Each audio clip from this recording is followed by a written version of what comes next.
Tiës is actually back with another video. Before we get into the video, like, comment, and subscribe to the channel. Make sure you turn on post notifications. And boy, oh boy, it's always something. It's always something. I can never get a break. It looks like the drama continues. Fans are calling out Nicki Minaj, mostly the Barbs, because it looks like, according to fans, Nicki Minaj is blocking and unfollowing Barbs that are supporting JT or posting JT on social media. Okay? And they're calling her out. Another fan said, why can't she ever be happy for other female rappers who are thriving? The pattern is very much there, and it's sad to see. Another fan said, it's not even that, it's just so repetitive now.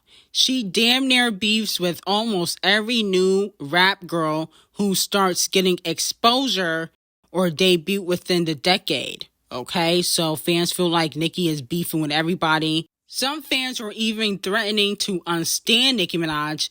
And a fan said, Nicki better not be starting ish with JT, because then you really look bitter and annoying. I love your music, but stop acting like a stupid hoe. Now, also allegedly, Nicki Minaj was throwing some shade on station head, okay, to JT. But you also have to question why a person would go from unliking you to loving you. Is that odd? Well, you don't say.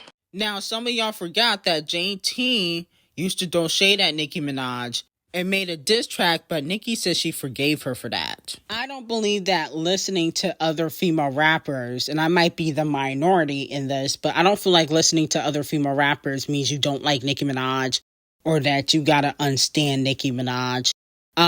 I do feel like fans should be able to listen to whatever artist they want to listen to. Okay, they don't have to just stand one person. And I like JT's music. I like Bia's music. I like some of Ice Mirage's music, not a lot. I do like Doja Cat's music, and so do a lot of other people. I don't think it would be smart for Nicki Minaj to fall out with JT because you just fell out with Ice Spice. Okay, you and Ice Spice not cool.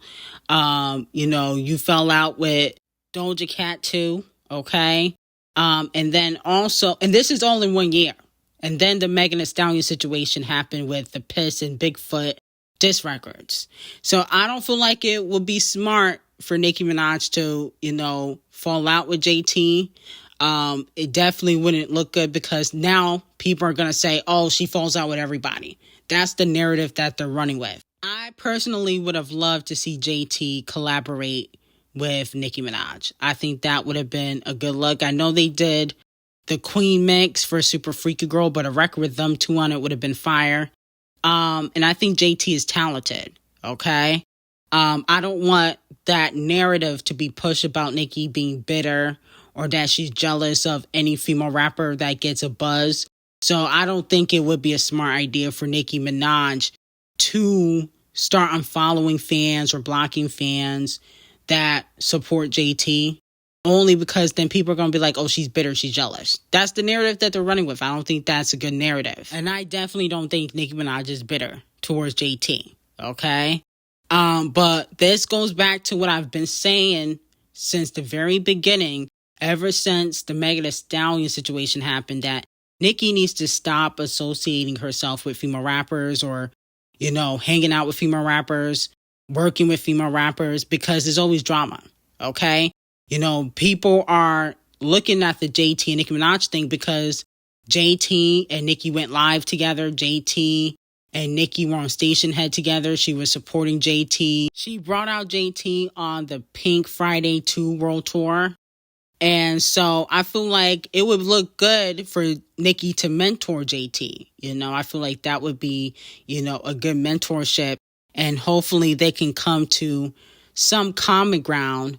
If there is beef, they don't have to be friends, but hopefully they can come to some sort of common ground. And I think that it should be like that with Doja and Ice Mirage. Because Doja Cat, Ice Mirage, and even JT, they don't disrespect her publicly, okay? JT used to disrespect Nicki Minaj publicly, but Nicki Minaj claims she forgave JT for that. course, things can happen behind the scenes. People could be one way in public and another way behind the scenes. But I think Nicki's reputation would be on the line when it comes to if she is bitter or jealous of the new girls. That's the narrative they're going to push if she fall out with JT. And then JT going to run back to the Cardi B alliance. She going to be running, okay? Even though she done dissed her 1,000 times. She going to be running back to Cardi B and Megan Thee Stallion and, throwing shade at Nicki Minaj. Now, moving on from that, Payola Board says Doja Cat is within reach to earn nominations in all top 3 categories at the 2025 Scammys, okay? They said that she can get a nomination for Album of the Year with Scarlett, Song of the Year with Agora Hills, and Record of the Year with Agora Hills, okay? I'll be honest with you, she not getting those nominations. Payola Board got to stop with the lies, okay? There's no way she's going to be able to compete with Queen Bee, the Chart Obsessed Racist, and Billy for Album of the Year. Scarlett shouldn't even be top contender for Album of the Year. No shade. It definitely is not Album of the Year to me. Now, if you want to place that in the Rap Album of the Year, I can understand why. But even then, she don't deserve Rap Album of the Year. Okay, that should go to Metro and Future. If Kung Fu Kenny dropped in time, it should go to him. Everybody else, it would be a chop. No shade. But I think that she will get some nominations. Okay, I just don't think in those categories it would make sense.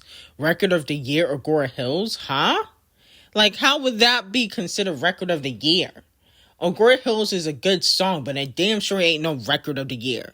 Payola Board gotta stop with the antics. Okay, I don't know if RCA the colorist paid them to say that, but that don't make no damn sense to me. If anything, The Town is Dead should be considered, for Record of the Year. The Town is Dead, that was a big song. Y'all was singing that all last summer, and I couldn't stand that song. Moving on to Botch and Bitter. Botch and Bitter continues to go off on Joe Budden. And then on top of that, fans are calling out that the PR stunt that she pulled, 2 days ago, with going off on Joe Budden and Nicki Minaj did not work. And her song with Rob 49 is flopping. So a fan said, views being a chop, barely cracking top 30 on iTunes, no global Payola entry in the US, will be top 105 debut. I fear Cardi is no longer in her prime and the general public no longer is buying her music.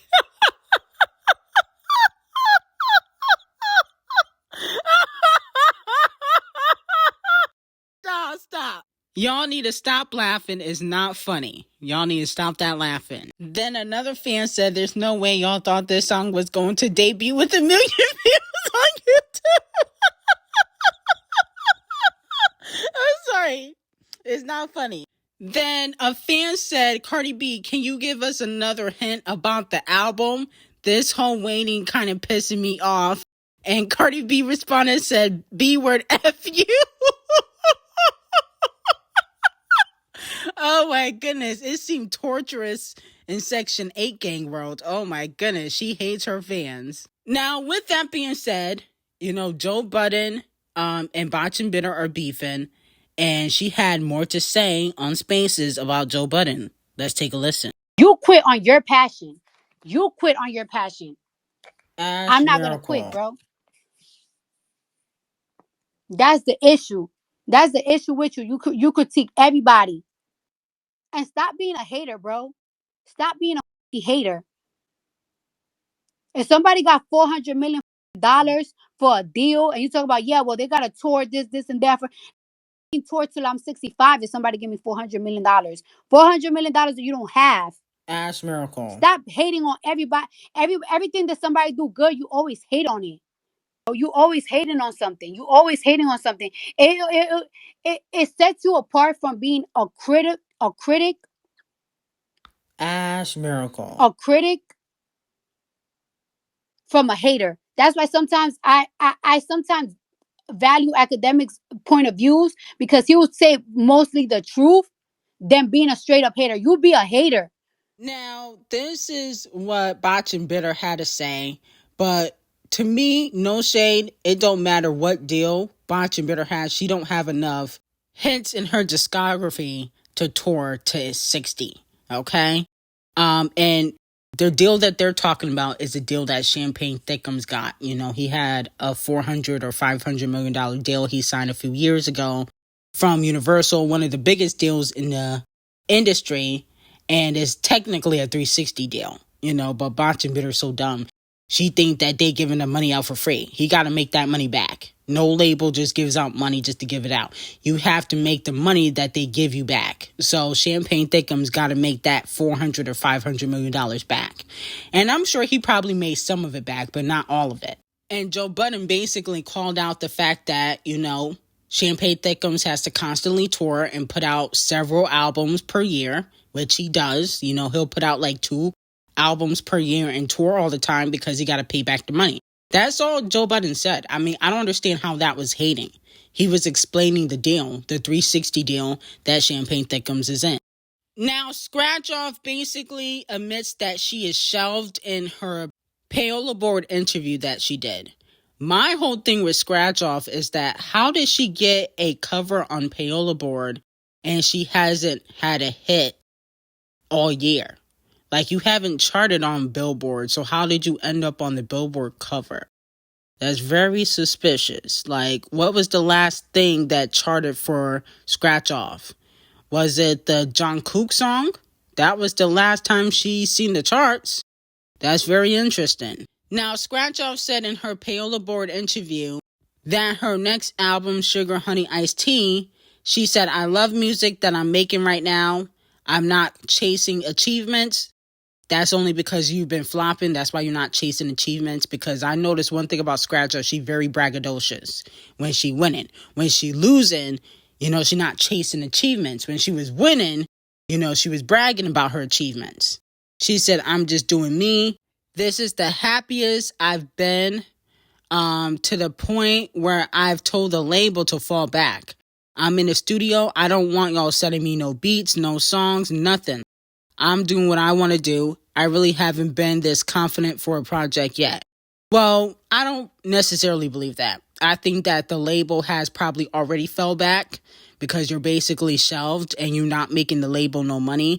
So RCA, the colorist, probably already fell back and you trying to act like you told them to fall back. Well, in all actuality, they're probably like, we don't even want you signed to the label. We trying to figure out how we can get you dropped. No shade. Then they asked Scratch Off, would you battle with Ice Spice? Okay. And she said, I mean, this is the most understanding way.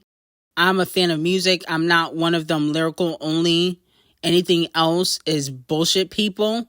There's so many subgenres that I'm a fan of. Like the mosh pit type music. When Champagne Thickums is in his melodic bag, I like that type of ish. And all of this still is hip hop. But no shade to Scratch Off, you did steal Champagne Thickums sound. She said, if I was to do a battle, it would have to be with somebody I feel like I'm going to go tit for tat with. I really don't mean it as shade. Would she even want to do that? I feel like she doing her in her own lane. It's 2 different types of vibes. I don't even think she gives me like, oh, she want to engage in a rap beef. Everybody going to take their little jabs in the music. And it's not even that serious to me. I feel like you should do that. Continue to. But as far as an actual whole diss records to each other, I don't think she would even want to do that. I feel like, would it make sense? It wouldn't. Okay, so basically to me, she's trying to say that Ice Mirage can't go toe-to-toe with her. That's basically what she's saying. Me personally, I do feel like the beef between Ice Mirage and Scratch Off is boring. One of the worst beefs in hip-hop. And I think that they should just call it truce because I don't think that either one of them is more talented than the other. Now, fans are saying that enough time has passed and that JT's mixtape, City Cinderella, is better than Megan Thee Stallion's album. Yikes. Okay. I would have to agree. I did enjoy City Cinderella more than I enjoyed Megan's album. But in all actuality, nobody's going to care about that. They're going to talk about the sales. So they're going to be like, well, if it was better, then how comes JT didn't sell as much as Megan Thee Stallion? That's what they're going to say. But if we're talking about true talent, I do feel like JT just makes better music than Megan Thee Stallion. I don't know. I feel like that. Now, Payola Board predictions for Song of the Year at the 2025 Scammys are Beautiful Things, Espresso, Fortnite, Good Luck Babe, I don't even know what that song is, Lunch by Billy, Texas Boredom, Not Like Us, and We Can't Be Friends. Who do y'all think should win? Okay, some people feel like Texas Boredom by Queen Bee should win. Some people are saying that Espresso should win. Let me know who you guys think should win. I feel like if we talk about Song of the Year, it's between Espresso or Not Like Us. Everybody else can't compete. It's only two people that really should be nominated, and that's Espresso and Not Like Us. Everybody else, y'all wasn't the Song of the Year. Nobody cares about any of those other records like that. Sorry. Now, the Nasty remix is out. I forgot that the song was actually out. Okay, I didn't think that they was going to release, this Friday because no shade, nobody's talking about the song. And it's not really charting, which I wasn't expecting the remix to chart because it only has one more Beyonce on it and Tyga. Tyga's on a separate remix. But with that being said, one more Beyonce don't sound bad on the song. She don't sound bad, but I just don't like the song. I think I talked about this before. I don't like the song by Tinashe called Nasty. I'm glad that it's getting the recognition that it's getting because I'm happy Tinashe is getting, her flowers, but I just don't care for the song. So I don't really care for the remix either. No shade, but it has nothing to do with One More Beyonce. I just don't like the song at all. Like the song to me don't have enough substance, in my opinion. Not all songs need substance, especially if you're going to be talking about sex, but I don't know. It just kind of seems very generic, in my opinion. I think Tinashe could have made a better song, but I'm not mad that she's capitalizing off of the popularity. That's what she should be doing. Now, moving on to Katy Perry. She teases her second single. It is called Lifetimes. And a lot of fans are saying that it sounds like a bop. To me, this single is much better than Wonder Bread, or what was it called? Wonder World or Woman's World, whatever the song that she put out before, which was completely trash. The Lifetime song is a little bit better, but ultimately I feel like if this song is attached to Dr. Puke, it's still gonna flop, because that's why people really didn't support Women's World, and that had a big budget behind it. She had a music video, she's getting radio, she's doing certain promotions, she's doing fan events. That's where she previewed the new song Lifetimes. So I feel like, money was wasted by pushing the Women World single, which wasn't that great. If Katy Perry's team was really smart, they should have her do a female collaboration with one of the hottest pop stars out. Ariana, Billie, Sabrina Carpenter. She should be doing female collaborations, okay? I think she made up with the Chart Obsessed Racist. Why not call her? Okay, it don't make sense to do a collaboration with 21 Below Average. Okay, I know she has a song with Kim Petras, but that may not do nothing. You need a big pop star to help you get back on the scene, and Ariana is a good look.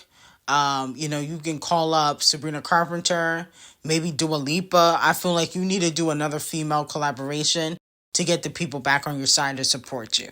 But anyway, let me know how y'all feel about it. I got some very hot tea on Patreon. Link will be in the description. And have a great day.